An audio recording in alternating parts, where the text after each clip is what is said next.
नमस्कार, मेरा नाम ऋतु मुंजाल है। मैं डीटीसी के रिटायर्ड कर्मचारियों को जो कि वीआरएस लेकर रिटायर हुए थे, उनको खुशखबरी देना चाहती हूँ कि डीटीसी पेंशन योजना को बोर्ड ने मंजूरी दे दी है। जो जैसा कि आप लोग सब जानते ही हैं कि हम पिछले 3-4 साल से लगातार डीटीसी के कर्मचारियों की पेंशन बहाली के लिए लगे हुए थे। तो उसमें सहयोग करते हुए अब हमारे ट्रांसपोर्ट मिनिस्टर कैलाश गहलोत जी ने हमें एक रिलीफ़ देने की कोशिश की है, और वो रिलीफ़ यही है कि अब पेंशन की जो सौगात है वो हमें मिलेगी। आज के जो जितने भी न्यूज़पेपर मैं देख रही हूँ, उन सब में हर खबर छपी है, जैसे कि इसने कहा है नवभारत टाइम्स ने कि डीटीसी के 12,000 सेवानिवृत्त कर्मचारियों को पेंशन की सौगात मिलने जा रही है। ये एक बहुत अच्छी खबर है। 12,000 जो कर्मचारी हैं, वो परिवहन मंत्री कैलाश गहलोत जी की अध्यक्षता में बुधवार को एक मीटिंग हुई थी, जिसमें यह निर्णय लिया गया था कि पेंशन की जो सौगात है वो इन कर्मचारियों को दे दी जाए।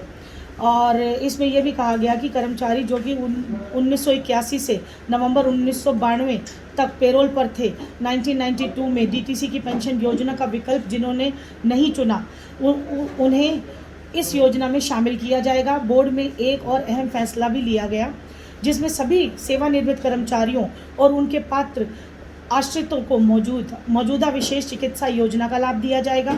इसका लाभ पेंशन भोगियों के साथ डीटीसी के मृत नियमित कर्मचारियों को और उनके आश्रितों को भी मिलेगा।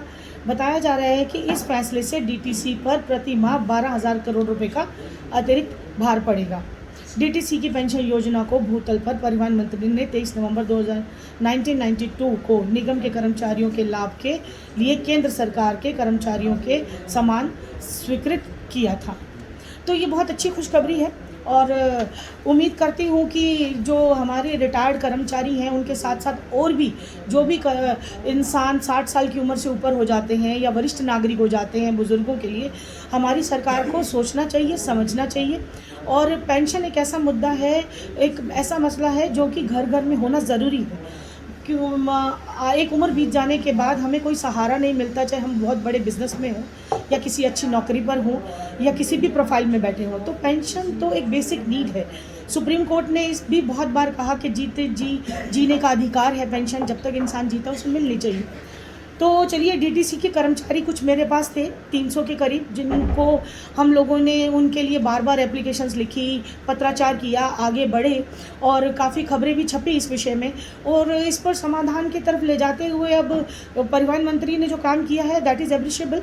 मैं कहूँगी कि अच्छी बात है, लेकिन इस पैसे को वो जल्दी से जल्दी इन बुज़ुर्गों के, इन रिटायर्ड कर्मचारियों के खातों में डाल दें तो बहुत अच्छा होगा, क्योंकि समय बीत जाने के साथ इनकी उम्र बहुत ज़्यादा हो चुकी है, और ये they are the fag end of their life. वो अपनी ज़िंदगी के आखिरी पड़ाव पे जी रहे हैं।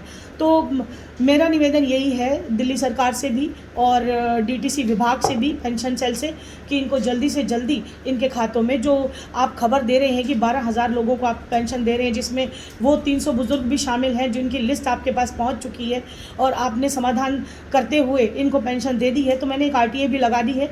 उम्मीद है मुझे जल्दी उसके जवाब में इनके लोगों के खातों में, सबके कर्मचारियों के, रिटायर्ड कर्मचारियों के खातों में पेंशन होगी।